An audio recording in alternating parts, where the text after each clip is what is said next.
What's up, guys? Welcome to the line change. And in this video, we're going to be talking about and asking the question, how does the Canucks top 9 forward group stack up against the rest in the Pacific Division? So I found this article on Canucks Army, and I thought it was very interesting, and it was something we could talk about. But before we dive into that, I'm going to give a quick shout out and thank you to my sponsor, Gassy Jack Art, maker of that incredible artwork you see there behind me. And you guys can get your hands on some Gassy Jack Art by checking them out at gassyjackart.com. You can also find them on Instagram at Gassy Jack Art. So let's go ahead and dive right into this article. As I mentioned, from Canucks Army, it's written by Stefan Roget. And he goes on to say, earlier in the week, we asked the question, do the Canucks have the best top four in the Pacific Division for 2025-2026? We also did a video on that particular topic. You guys can find that right here. So if you guys want to check that out, you guys can find it right there. Today, we asked the same question about the Canucks' top 9 forwards heading into next season, and we can tell from the outset that the results won't be nearly as positive. So let's instead phrase this one as, how do the Canucks' top 9 forwards stack up against the rest of the Pacific Division in 2025-26. Laying out the Canucks' own top 9 is pretty straightforward at this point. Here's who we've got. You've got Jake DeBrusk, Elias Pettersson, Brock Besser, Niels Höglander, Philip Hedl, Evander Kane, Kiefer Sherwood, Aatu Räty, and Connor Garland. There's a little quibbling that could be done with this set. Some might have Drew O'Connor or Linus Karlsson in the top 9 instead of, say, Sherwood. But since our main method of comparison today is raw points, and since Sherwood had 40 of them last year, we decided to go with him for now. This top 9 collection put together a cumulative 303 regular season points in 2024-25, or an average of 33.7 per player, which doesn't sound like much at all. However, this total comes with some serious caveats. It includes 0 points from Kane, who missed the entire regular season with multiple injuries. In 2023-24, however, he put up 44 regular season points. It also contains shortened seasons for Hedl, whose season ended early from a concussion, and Räty, who spent most of the year in the AHL, but still paced for nearly 40 points. Then there's the whole EP40 thing. Suffice to say that this is a top 9 group that can and should do better, at least point-wise, in 2025-26. But how much better? How much better in comparison to the competition around the Pacific? Let's find out. Taking a look first at the Anaheim Ducks, who have Cutter Gauthier, Leo Carlsson, Mikael Granlund, Frank Vatrano, Mason McTavish, Troy Terry, Chris Kreider, Ryan Strome, and Alex Killorn. Their cumulative 2024-25 points are 415. The Anaheim Ducks are no longer the soft point of intra-divisional comparison they once were. Through a largely successful rebuild process, the Ducks have built themselves a young and dynamic top 9 set of forwards, and also done well to supplement that core with productive veteran adds. The result is a top 9 that was the third most productive in the Pacific Division last season. That only projects to get better from here as players like Carlsson, Gauthier, and McTavish all continue to upswing. If everything went perfectly for the Canucks, this is still a top 9 they could compete head-to-head with and still come out on top. But if Carlsson and or McTavish take a step forward, it's hard not to see this as a group that has superior depth to Vancouver at both center and on the wing. Taking a look at the Calgary Flames, Jonathan Huberdeau, Nazem Kadri, Connor Zary, Blake Coleman, Mikael Backlund, Matt Coronado, Joel Farabee, Morgan Frost, and Igor Sharangovich. The cumulative 2024-25 points are 368. Surely the Canucks can at least stack up against the middling Flames, right? Right? Even though the above top 9 enjoyed a relatively healthy 2024-25, the Flames still only barely outscored a Canucks top 9 that featured swaths of missing time. And while there's some youth at play here, the Flames are still too reliant on aging talents like Huberdeau and Kadri. Is Kadri really going to hit 35 goals again at age 35? Probably not. So long as the Canucks can get some bounce backs from the players who need it and at least a little health luck, this is a top 9 they should be better than throughout the entirety of the 2025-26 campaign. Taking a look at the Edmonton Oilers. Ike Howard, or is that Eek? I'm not sure. Probably mispronounced that.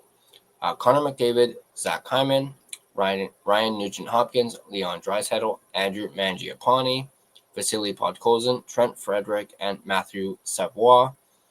Cumulative 2024-25 points is 367. How good are the likes of McDavid and Draisaitl? So good that this top 9 includes a player with 0 2024-25 points, Howard, who is in the NCAA, a player with 1 point, Savoie, and a player with just 15 points, Frederic. And they still outscored the Canucks by 64 collective points last year. Put differently, McDavid and Draisaitl alone scored more than any 4 Vancouver forwards combined, and that's with McDavid only playing in 67 games.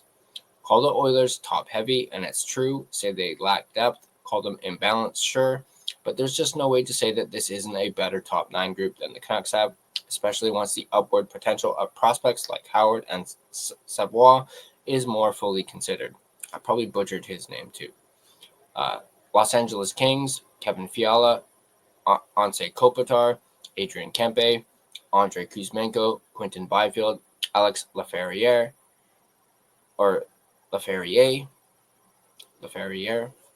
either one. Warren Fogle, Philip Deneau, Trevor Moore, cumulative 24-25 points, 462. The Kings have some real consistency in the top 9. They're bringing back all 9 players from last year, and it's a group that truly shares the load. All 9 of them got at least 40 points last season, except for Kuzmenko, who arrived partway through the year and got 17 in 22 games as a King. That's a spread that is difficult to compete with. The Kings have question marks on the back end, to be sure, and that's where the Canucks can make up some ground in 2025-26. But at forward, LA still has a clear advantage in depth, and barring some truly stellar Canucks seasons, probably at the top end too. There are rumors that this might be Kopitar's last season, which definitely changes the dynamic after this year. For now, however, he remains one of the best two-way centers in the game. Taking a look at the San Jose Sharks, William Eklund, Macklin Celebrini, Tyler Toffoli, Jeff Skinner, Will Smith, Adam Gaudette, Philip Kurashev, Alex Wenberg, and Colin Graff. Cumulative 24-25 points, 335. Even the rebuilt Sharks outscored the Canucks in 24-25, but only just barely. Really, this is a tough comparison to make. On the one hand, Celebrini is on pace to take over from McDavid as the best player in the division eventually. He's not there yet, but he's getting better by the day, and he's got a burgeoning supporting cast to support him. Besides the young stars, however, the rest of the San Jose contingent is a little less than inspiring and features some outright question marks in the form of Skinner, Gaudette, and Kurashev. In other words, barring a total disaster in Vancouver, a la last season, this is a group that the Canucks should be able to stay ahead of for at least another season. The Sharks' days is coming, but isn't here quite yet. Taking a look at the Seattle Kraken, Jaden Schwartz, Matty Beniers, Capo Caco, Jared McCann, Chandler Stevenson, Jordan Eberle, Mason Marchment, Shane Wright, and Eli Tolvanen. Cumulative 24-25 points is 400. Kraken doesn't look like a great set of forwards on paper, and yet they cumulatively cracked the 400-point mark last season and did so on the strength of some come-ups from younger players like Wright and Kako. They've lightly supplemented their top 9 with Marchment from Dallas, but are largely rolling with the same group that didn't quite get it done in 24-25. The clear issue here is that the Kraken are lacking in star power. Hey, so too were the Canucks in 24-25. But at least they've got the potential for a major Elias Pettersson comeback. The Kraken just don't have that level of star potential on their roster, and that should likely result in another languishing year for them and another season in which the Canucks can at least say they're better off than their Pacific Northwest rivals. And lastly, we have the Vegas Golden Knights. Pavel Dorofeyev, Jack Eichel, Mitch Marner, Ivan Barbashev, Tomas Hertl, Mark Stone, Brandon Saad, William Karlsson, and Riley Smith. Cumulative 24-25 points, 526. Do we have to do this one? The Golden Knights are plainly the class of the division and weren't all that far off doubling the points of the Canucks' top 9 in 24-25. Remember that stat about McDavid and Draisaitl outscoring any 4 Canucks forward? Well, it applies to Eichel and Marner too. And we dare say that Eichel and Marner have a lot more support than do McDavid and Draisaitl. You won't find a stronger center core than Eichel, Hertl, and Karlsson, and you won't find many separate forward lines with 2 wingers as good as Marner and Stone on them.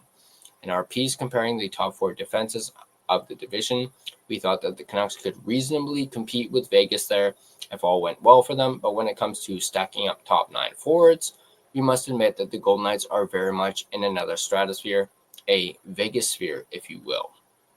And that is the article talking about top 9 forwards. I have to absolutely agree with a lot of what Stefan Roget said. No. Obviously, the Canucks' top 9 is missing a very key piece. That is the second-line center. Now, yes, you can say, oh, Filipino is that second-line center. But is he really a second-line center? Or is he a third-line center? So, obviously, Canucks have a lot of questions, or rather, Canucks fans, have a lot of questions going into the season about how their top 9 will be. But this is how Stefan Roget thinks they stack up in the Pacific Division. Let me know in the comment section down below what you guys think. And, do you guys have a different opinion of Stefan Roget and myself? Obviously, I'm very heavily leaning towards Stefan's, what he says here. I can't really critique anything at all because he's 100% right, at least when it comes to the Canucks and how they stack up. But once again, if you guys have any differing opinions, go ahead and let me know in the comment section down below. And as always, if you guys like this video, be sure to hit that like button. And if you want to stay up to date on all your Vancouver Canucks content, be sure to smash that subscribe button and turn on your notifications so you don't miss a single video. You can find and interact with us on social media. You can find us on Facebook. Just search The Line Change to find our Facebook page. You can find us on Instagram at The Line Change. You can find us on X at Line Change Van. You can find us on TikTok at The TLC Podcast. You can also find us on Blue Sky at The Line Change. Feel free to give us a follow on all of our social media platforms. If you prefer an audio version of this podcast, you can find us on both Spotify and Apple Podcasts. On Spotify, feel free to give us a follow as well as rate and review us. It is, of course, greatly appreciated. But that's going to do it for this video. As always, let's go Canucks, and I'll see you guys in the next video.